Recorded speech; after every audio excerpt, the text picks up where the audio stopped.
Right. ప్రస్తుతానికి మనం press క్లబ్లో ఉన్నాం. సోమజిగూడ ప్రెస్ క్లబ్లో మరి ప్రజా ఐక్య కూటమి తరఫున మరి బీసీలకు జరుగుతున్న అన్యాయాలను, అదేవిధంగా మరి బీసీలకు రావాల్సిన రిజర్వేషన్లను మరి పూర్తి స్థాయిలో అమలు అయ్యేలాగా మరి ప్రభుత్వాలు చర్యలు తీసుకోవాలి. దీని తర్వాతే మరి మీరు స్థానిక సంస్థల ఎన్నికలకు వెళ్ళాలంటూ కూడా ఆ డిమాండ్ తోటి ఇప్పుడు మరి మనతో పాటు ఉన్నారు దాసు సురేష్ గారు.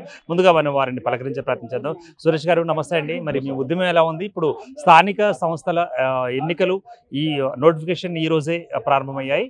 సో హైకోర్టులో కూడా తీర్పు ఈ రోజు రాబోతుంది. ఏం జరగబోతుంది అంటారు? నామినేషన్ ప్రక్రియ అనేది వాళ్ళ ప్రారంభమైంది. ఈ అయినటువంటి ప్రక్రియలో మేము ఏంటంటే ప్రధానంగా ఇవాళ ప్రభుత్వం ఏదైతే కామన్ డిక్లరేషన్ లోపల ఇచ్చినటువంటి హామీ మేరకు రిజర్వేషన్లను 42% ఇద్దామనే ప్రయత్నం చేసినప్పటికీ కూడా ఏంటంటే అది హైకోర్టులో న్యాయపరమైనటువంటి చిక్కుల వల్ల అది సాధ్యం కాలేకపోయింది.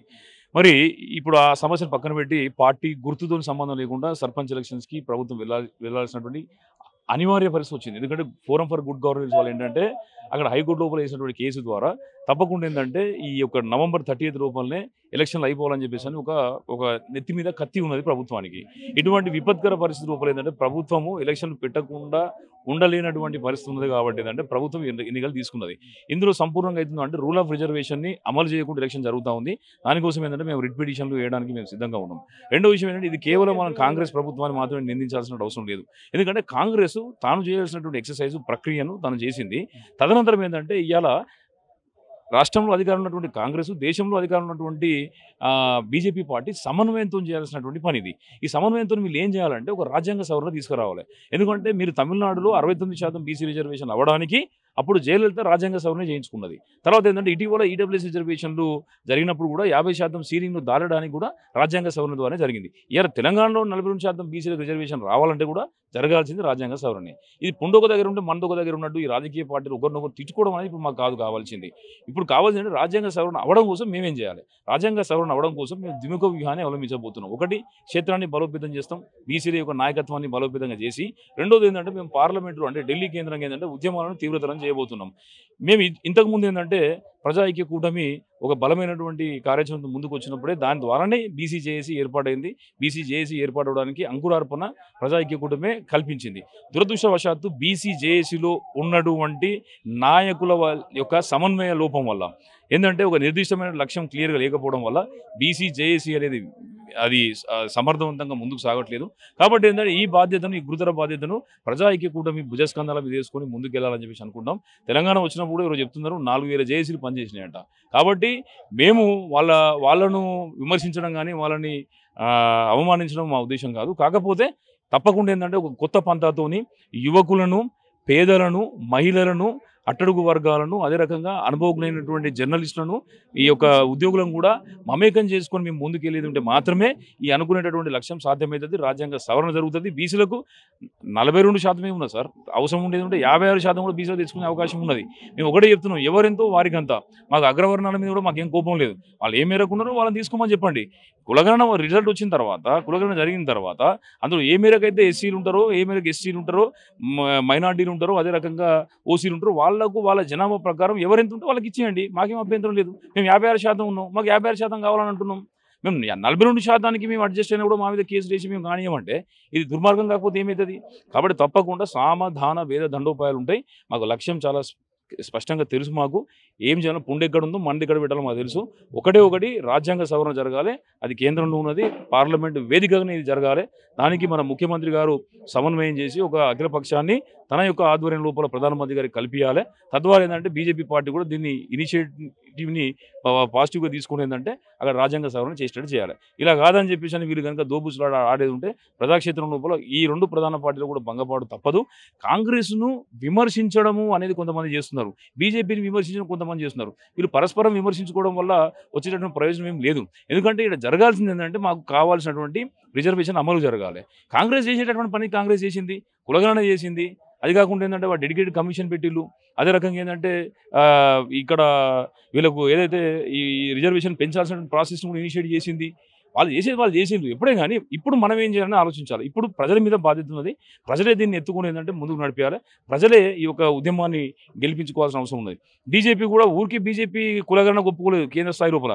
ఏదైతే మేము చేసినటువంటి పోరాటాలు, కాంగ్రెస్ పార్టీ కూడా ఇక్కడ ఇచ్చినటువంటి ఏవైతే హామీలు ఉన్నాయో అదే రకంగా కాంగ్రెస్ దేశవ్యాప్తంగా కులగణన కావాలని చెప్పి డిమాండ్ చేయడం వల్లనే కులగణనకు మొదట్లో ఒప్పుకున్నటువంటి బీజేపీ పార్టీ కూడా తదనంతరం ఏంటంటే కులగణనకు ఒప్పుకున్నది.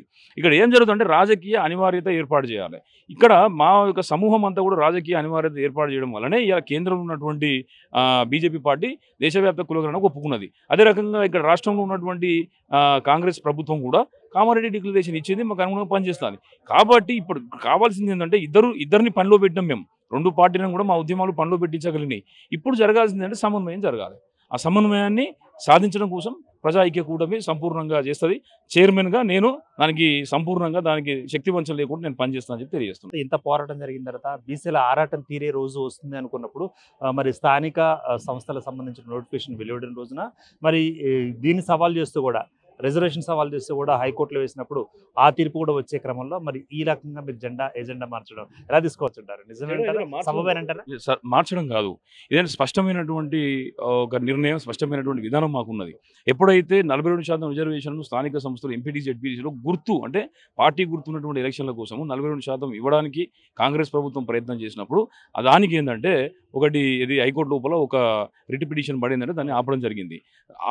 దానికి నేను కూడా ఇంప్లీడ్ అయినాం కదా. మేము కూడా ఇంప్లీడ్ అయిన తర్వాత ఏం చేసినామంటే అది మాకు అనుకూలంగా వస్తుంది కావచ్చు అనుకున్నాం. కానీ రాజ్యాంగపరమైనటువంటి నిబంధన 50% సీలింగ్ దాటదు కాబట్టి ఏంటంటే దాన్ని అక్కడనే ఆపివేయడం జరిగింది. తదనంతరం ఏంటంటే ఇప్పుడు ఫోరం ఫర్ గుడ్ గవర్నెన్స్ ఏంటంటే ఈ ఎలక్షన్ ఖచ్చితంగా పెట్టాలి, గ్రామ స్థాయిలో అడ్మినిస్ట్రేషన్ లేదు, పారిశుద్ధ్యం సరిగా లేదు, 3,000 కోట్లు 4,000 కోట్లు మురిగిపోతున్నాయని చెప్పేసి అనేటటువంటి దాంతో ఏంటంటే ప్రభుత్వం ఈ నిర్ణయం తీసుకుంది. మేమేమంటున్నాం అంటే ఇవాళ నిర్ణయం నా చేతిలో ఉంటే, సంతకం పెట్టేటటువంటి పెన్ను నా చేతిలో ఉండేది ఉంటే, ఆ నిర్ణయాలు తీసుకునేటువంటి అవకాశం నాకు కానీ మా జాతికి కానీ ఉండేది ఉంటే నిర్ణయాలు మాకు అనుకూలంగా జరిగేవి. ఇలా అధికారం లోపల అగ్రవర్ణాలు ఉన్నారు, అగ్రవర్ణ పార్టీలను నడిపించేటటువంటి పెట్టుబడిదారులు కూడా అగ్రవర్ణాలు ఉన్నారు. కాబట్టి ఇప్పుడు ఆ పార్టీలో ఉన్నటువంటి మా బీసీ నాయకులు కూడా అంతా కూడా ఏంటంటే అద్దె కొంపలో ఉన్నటువంటి వాళ్ళే. ఇలా మా ఉద్యమాలు ఉన్నాయి కాబట్టి కనీసానికి అంతో కొంత రాజకీయ పార్టీలు వినే పరిస్థితి ఉన్నది. ఇప్పుడు మేమేమంటున్నాం అంటే తప్పకుండా దీన్ని ముందుకు నడిపించే ప్రయత్నం చేస్తాం. మేము ఇప్పుడు మనం ఏం చేస్తాం, మనం పెట్రోల్ కోసం అన్వేషణ చేస్తుంటాం. మనకు పెట్రోల్ డైరెక్ట్ రాదు, ఫస్ట్ క్రూడ్ ఆయిల్ వస్తుంది. క్రూడ్ ఆయిల్ నుంచి వెళ్ళి కనుక మనం ముడి సరుకును తీసుకుని ఏంటంటే దాన్ని పెట్రోల్గా, డీజిల్గా, కిరసనాయిల్గా, గ్యాస్గా, వ్యాజిలిన్గా కూడా మనం వాడుకోవచ్చు. కాబట్టి చేస్తున్నటువంటి ఉద్యమాల వల్ల ఇలా మంట మండుతుంది. ఈ మంట ద్వారా కొంతమంది పాలు కాగబెట్టుకుంటారా, నీళ్లు కాగబెట్టుకుంటారా, ఛాయ్ చేసుకుంటారా, వంట చేసుకుంటారా, బిర్యానీ చేసుకుంటారా అంటే ఒక్కొక్కరు ఒక్కో రకంగా చేసుకుంటారు. ఇవాళ మంట మండుతుంది కాబట్టి జూబ్లీ హిల్స్ లోపల ఒక బీసీ నాయకుడికి అవకాశం ఇచ్చిళ్ళు. ఇలా మేము గెలిపించుకుని ఏంటంటే ఇలా అసెంబ్లీ లోపలికి మేము పంపించుకోగలిగినాం. అదే రకంగా ఏంటంటే మాకు రిజర్వేషన్లను కూడా పెంచుతా అని చెప్పేసి అన్నారు. ఉద్యమము ఇంకా తీవ్ర స్థాయిలో జరిగితే కానీ ఒక రిజర్వేషన్లు పెరిగేటటువంటి అవకాశం లేదు. రాజ్యాంగ సవరణ చేయాలి పార్లమెంట్లో. రాజ్యాంగ సవరణ చేసి రాజకీయ అధికారము బీసీలకు ఇప్పిస్తేనే బీసీలకు గౌరవం మిగులుతుందని నేను మీకు సభాముగా నిర్మాణం చేస్తాను. పార్లమెంట్ మనం ఉత్తరం తేవాలి. పార్లమెంట్ ఎవరు? అన్ని రాజకీయ పార్టీలు. కాబట్టి అన్ని రాజకీయ పార్టీలు ఒక ఏకాభిప్రాయానికి వచ్చి ఆలోచన చేసి 50%, 40%, 42% అనేది అక్కడ మహిళా సోదరులు మనకు చాలా మంది ఉన్నారు. మహిళా సోదరులు ఆ మహిళలకు కూడా రిజర్వేషన్ రావాలని కోరుతున్నటువంటి మొట్టమొదటి నేను ఆమె ఇక్కడ మాట్లాడింది.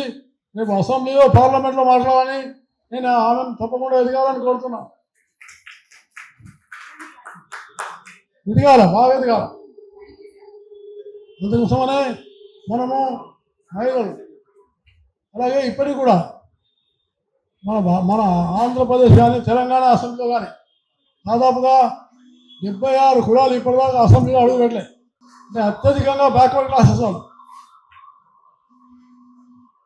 ఎవరు కూడా వాళ్ళకి తెలియదు.